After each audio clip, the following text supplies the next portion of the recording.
పెళ్లికి రావాల్సిన కళ్యాణ లక్ష్మి బిడ్డ పుట్టాకంట తన బిడ్డను ఎత్తుకొని వచ్చి చెక్కు తీసుకున్న తల్లి.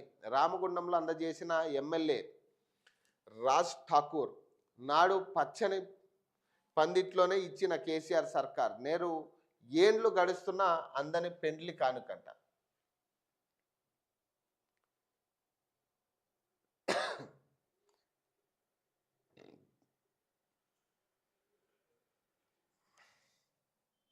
సో నిన్న ఇందిరమ్మ చీరలు పంపించారు, పంచారు నిన్న లేడీస్కి. సో ఇందిరాగాంధీ జయంతి వేడుకలకు సంబంధించి అనుకుంటా. సో నిన్న మహిళా శక్తి ఇందిరా మహిళా శక్తి చీరలని దానికి ఒక పేరు పెట్టి ఆ చీరల్ని ప్రత్యేకంగా మహిళలకు అందజేసిన పరిస్థితి.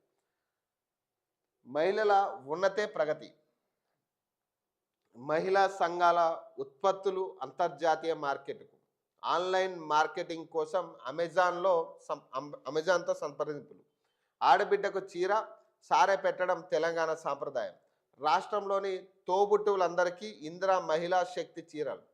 మొదటి విడతగా గ్రామీణ ప్రాంతాల్లో 65 లక్షల చీరల పంపిణీ, పట్టణ ప్రాంతాల్లోని మహిళలకు 35 లక్షల చీరలు.